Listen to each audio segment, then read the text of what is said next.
오늘은 사도행전 16장 25절에서 이 34절 말씀을 가지고 절망에서 구원으로라는 제목으로 말씀을 나누고자 합니다. 사랑하는 성도 여러분, 사람은 누구나 살아가면서 예상치 못한 절망스러운 상황을 겪을 때가 있습니다. 열심히 준비했는데도 일이 어긋나거나 또 결과가 만족스럽지 않습니다. 하나님께 순종한다고 했는데도 오히려 억울한 일을 당하기도 합니다. 아무리 노력해도 길이 잘 열리지 않는 것이죠.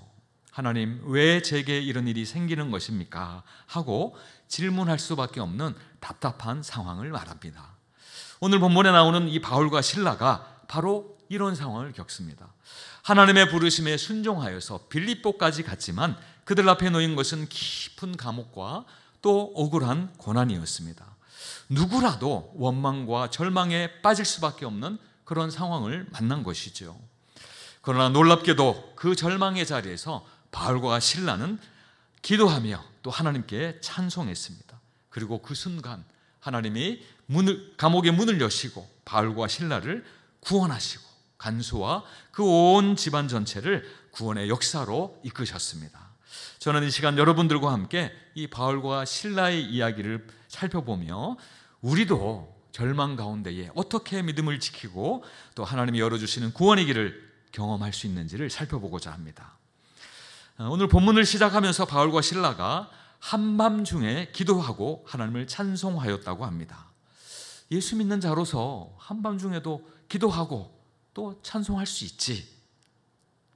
그런데 그들이 기도하고 찬송하였던 장소가 조금 특이합니다. 바울과 실라는 지금 빌립보 감옥에 있는 것입니다. 그저 어떤 일을 면회하려고 감옥을 방문한 것이 아니라 두 사람, 바울과 실라가 감옥에 갇혀 있는 것이죠. 그러니까 감옥에 갇힌 채로 지금 기도하고 찬송하고 있는 것입니다. 바울과 실라는 도대체 왜 빌립보 감옥에 갇혔을까요? 이것을 알기 위해서는 먼저 바울과 실라가 왜 빌립보에 갔을까? 그 이유를 살펴봐야 합니다. 바울과 실라는 바울이 본 환상을 조차 빌립보로 왔습니다. 사도행전 16장 9절인데요.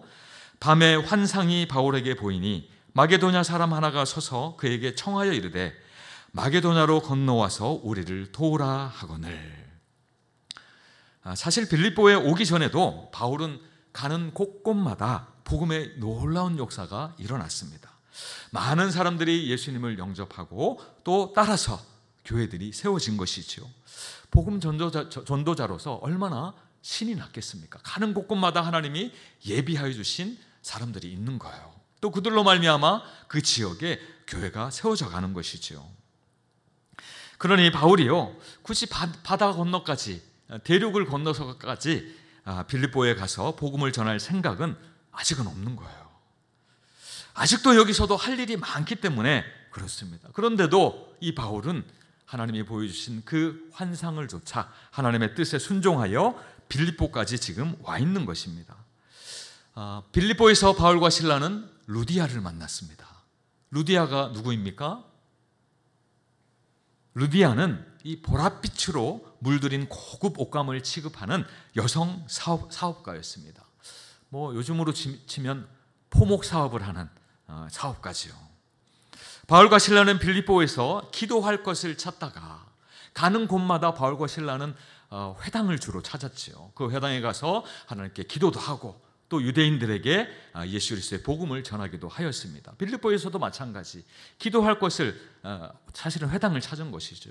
그러나 찾다가 회당을 찾지 못하고 한적한 시냇가에 이르게 됩니다. 그곳에서 바로 루디아를 만나게 된 것입니다. 성경은 루디아에 대해 그녀가 바울을 만나기 전에 이미 하나님을 섬기는 자였다라고 기록을 하고 있습니다. 그 하나님은 여호와 하나님을 이야기하고 있습니다. 유대인들을 통하여 여호와 하나님에 대해서 전함을 받았든지 아니면 식구 중에 누가 유대교를 믿는 사람이 있었던 것 같아요. 바울이 루디아에게 복음을 전하니까 마치 마른 스펀지가 물을 빨아들이듯이 예수님을 영접하고 믿게 되었습니다. 이제 루디아는 하나님을 섬기는 자에서 예수님을 믿는 자가 된 것입니다. 이렇게 바울과 실라가 빌립보에 와서 루디아를 만나고 보니까요, 확신이 더 굳어졌어요. 그 마음에 확신이 생긴 것입니다. 내가 본 환상이 과연 하나님이 주신 환상이 확실하구나. 하나님의 뜻이 맞다. 빌립보에 오길 잘했다. 참 잘했다. 라는 것이에요. 하나님께서 보여주신 환상을 따라 순종했더니 이 일들이 다 잘 풀리는 것입니다. 자, 그런데 일이 이렇게 잘 되는 것 치고는요, 이 일 이후에 바울과 실라가 맞닥뜨리는 현실은 전혀 그렇지 않았습니다. 사도행전 16장 16절 우리 함께 읽겠습니다. 시작.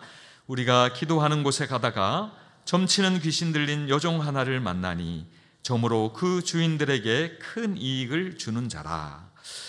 루디아를 만나고 얼마 되지 않아서 그날도 바울과 실라는 기도하러 나아갔습니다.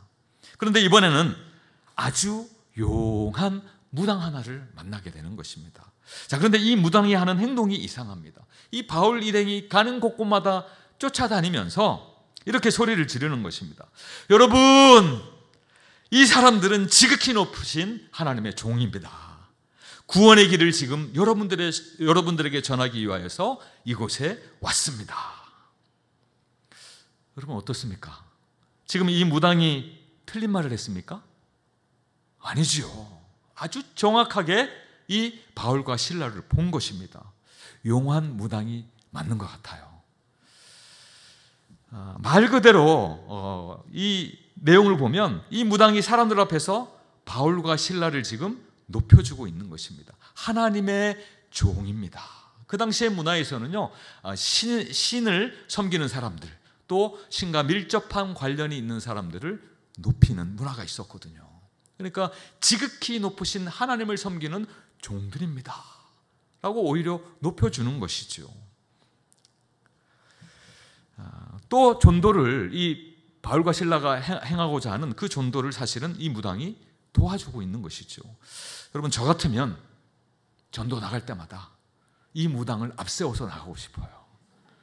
우리 앞에 5단지, 뭐 또 1단지, 저 멀리 14단지 나갈 때에 이 무당이 제 앞에 나가서 여러분 주목하십시오. 이분은 하나님이 사용하시는 큰 종입니다.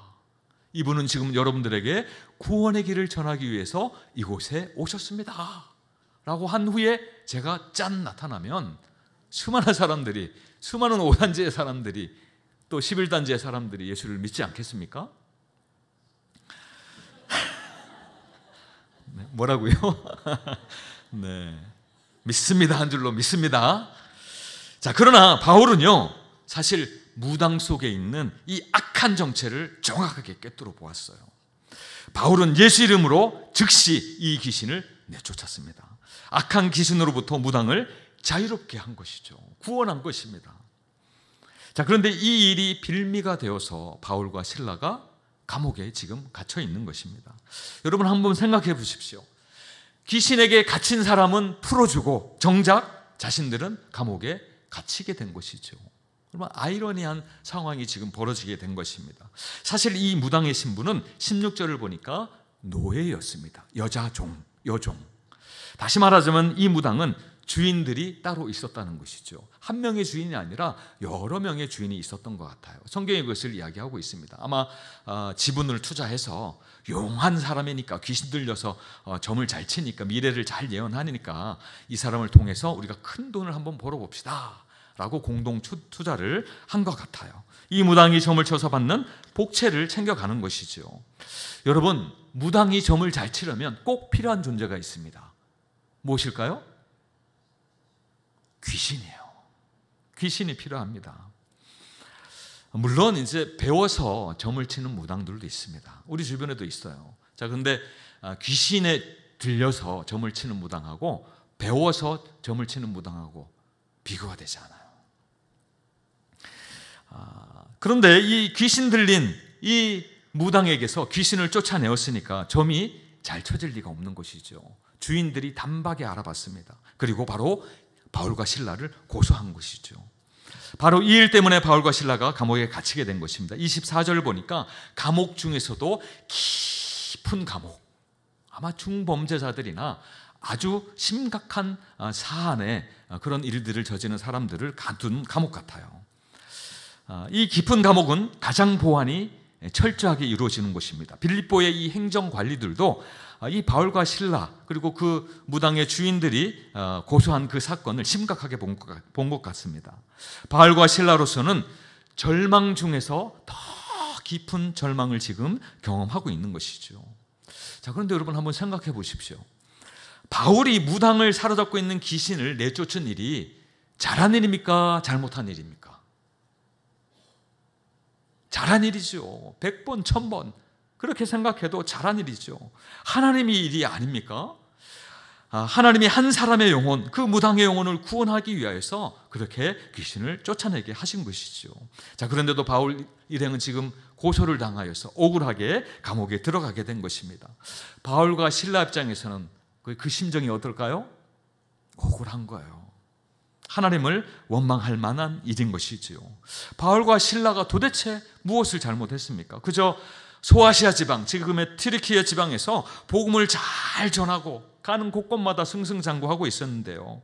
갑자기 하나님께서 환상을 보여주시더니 바다를 건너서 유럽 대륙으로 건너가라, 마게도냐 지방으로 건너가서 그곳에서 복음을 전하여라 하시지 아니하셨습니까?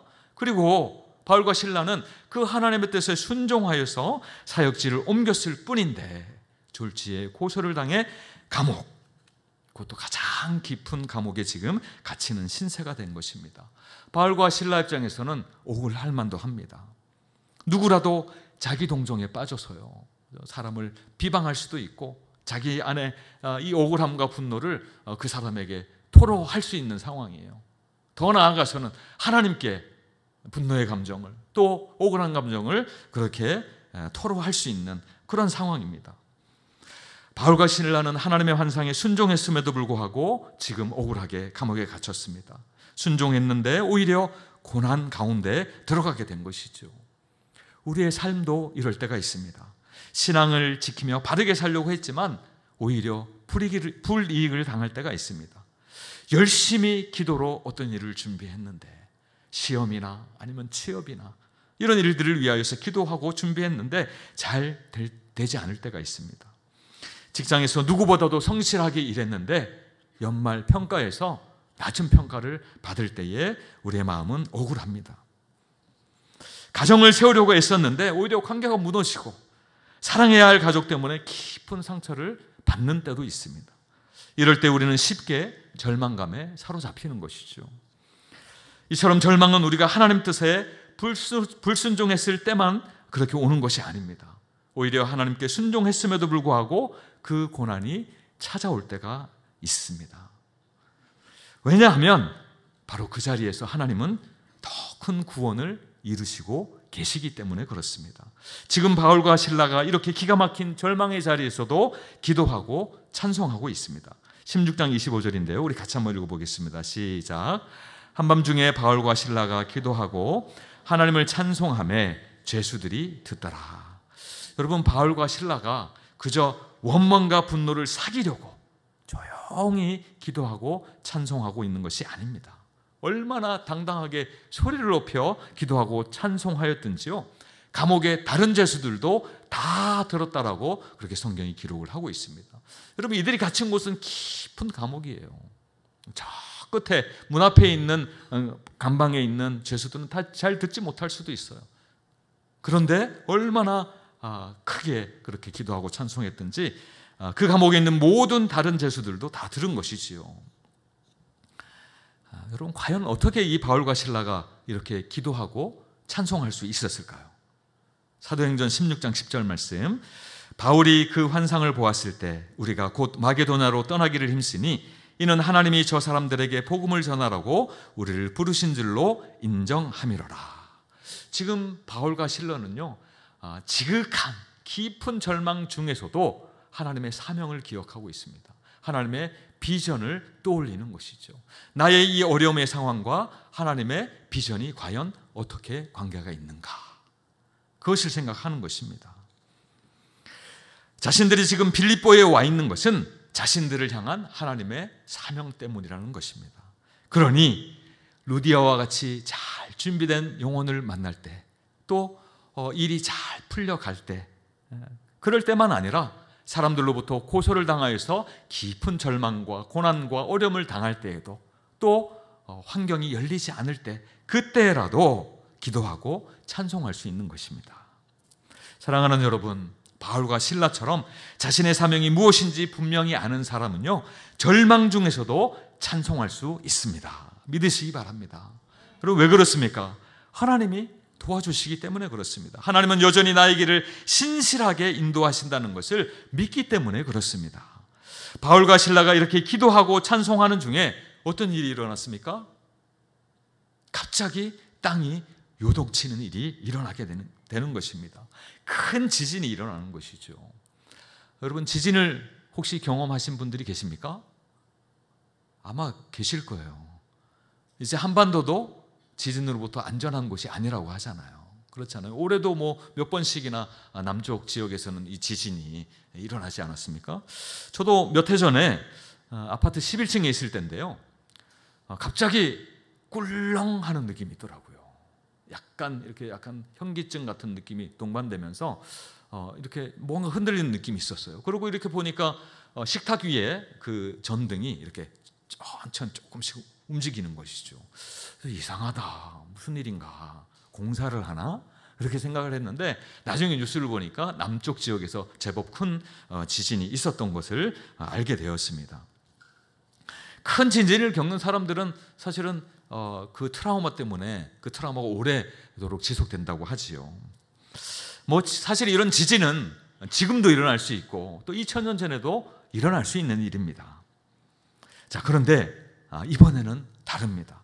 바로 하나님의 강권적인 역사가 그 큰 지진 가운데 보여진 것입니다. 사도행전 16장 26절입니다.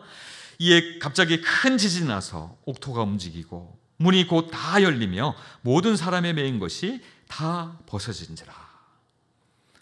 사진이 있는데요, 좀 보여주시면 감사하겠습니다. 앞에 보면 바울과 실라입니다. 손을 들고 있는 사람이 바울 같아요. 그런데 저들의 발에 무엇이 채워져 있습니까? 착고. 저걸 착고라고 합니다. 우리가 조선시대 때 목에 차는 칼이 있죠. 칼. 나무로 만들어서 가운데 구멍을 뚫어서 지금 묶어놓잖아요. 발에다가 똑같은 것을 묶는 것입니다. 그리고 그 착고를 바닥에다가 단단하게 고정하여서 움직이지 못하도록, 옴짝달싹 못하도록 하는 것이죠.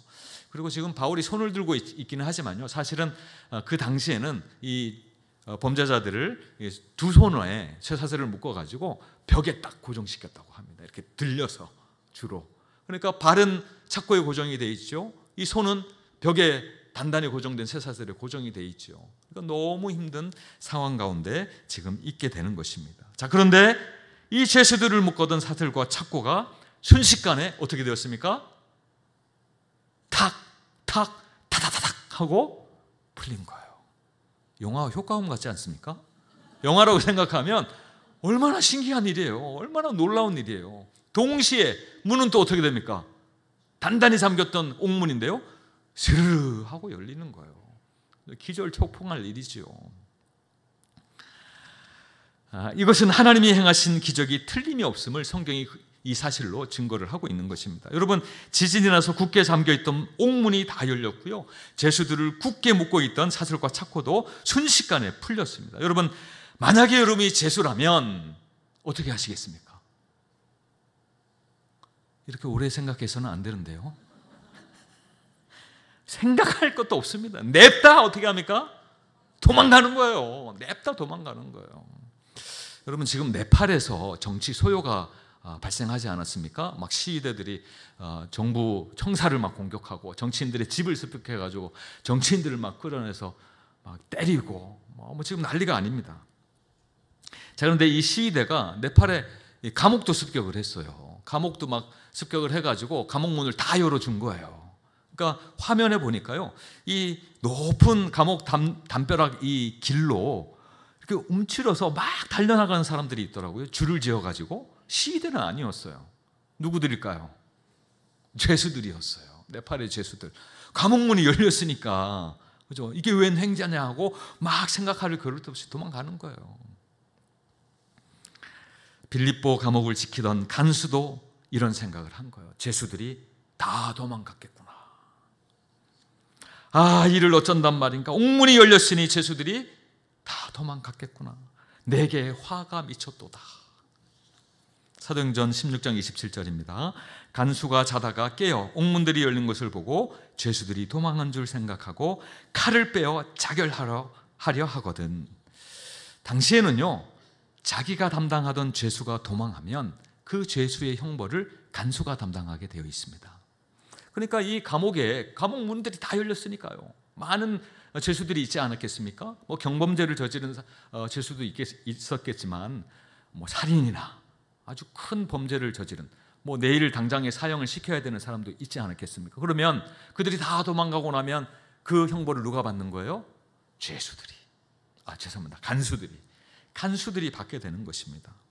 이제 아침이면 간수는 많은 사람들이 보는 앞에서 갖은 비난과 모욕을 당하면서 너 왜 성실하게 죄수들을 지키지 못하였는가? 책임을 추궁당하면서 죽임을 당하는 것이죠. 그럴 바에야 스스로 목숨 끊는 것이 더 명예롭다고 생각한 것 같아요. 당시에는 가족과 자신의 명예를 생명보다도 더 중요하게 여기던 그런 명예 문화가 있지 않았습니까? 여러분, 극심한 절망이 찾아오자 자살하려고 하는 간수의 모습과 절망 중에서도 오히려 기도하고 또 사명을 붙잡고 찬송하는 바울과 실라의 모습을 보면서 우리는 하나님의 사명이 없는 자와 또 하나님의 사명을 가진 자의 모습을 극명하게 대비하여 비교할 수가 있습니다. 자, 바울과 실라는 그러면 어떻게 하였을까요?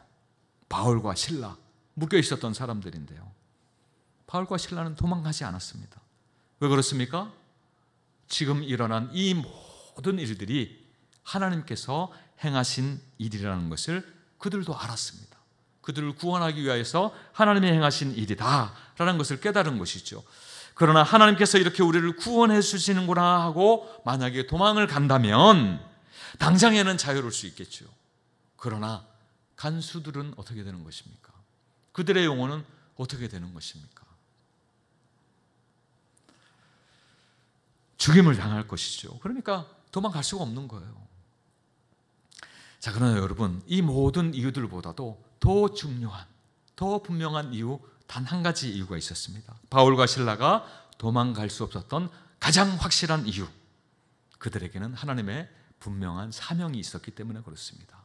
예수 그리스도의 복음을 전하여 영혼을 살리는 일, 바로 그것이 그들의 비전이요 사명이었던 것입니다. 그러니 아무리 자신들을 가둬놨던 옥문이 열리고 또 손과 발을 묶고 있던 사슬과 착고가 벗어진다 할지라도 도망갈 이유가 전혀 없는 것입니다. 간수도 예수의 복음으로 구원받아야 하는 사람이기 때문에 그렇습니다. 이를 위해 바울과 실라가 마게도냐에 온 것이고 지금 빌립보에 와 있는 것입니다. 여러분, 지금 사명이 눈앞에 있는데 어디로 간단 말입니까? 절망 가운데 스스로 목숨을 끊으려 하는 그 간수를 향하여서 바울이 소리치는 것입니다. 여보시오, 칼을 내려놓으시오. 우리가 다 여기 있으니 안심하시오. 여러분, 이 이야기를 들었을 때, 이 외침을 들었을 때 간수의 마음이 어땠을까요? 긴가민가 하면서도 마음 한편으로는 안심이 되는 그런 마음이 있었던 것 같아요. 여러분, 절망의 때에도 하나님은 일하십니다. 이 일로 인하여서 간수의 마음이 루디아처럼 활짝 열렸어요. 사도행전 16장 29절 또 30절 2절 우리 교독하겠습니다. 29절 제가 먼저 읽습니다. 간수가 등불을 달라 하며 뛰어들어가 무서워 떨며 바울과 실라 앞에 엎드리고 그들을 데리고 나가 이르되 선생들이여 내가 어떻게 하여야 구원을 받으리까 하거늘. 여러분, 지금 상황이 완전히 역전되었습니다. 로마의 관리였던 간수가 죄수인 바울과 실라 앞에 지금 엎드려 절하고 있는 거예요. 내가 어떻게 하여야 구원을 받으리까?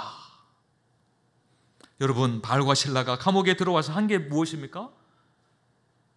그저 기도하고 찬송하였던 거예요.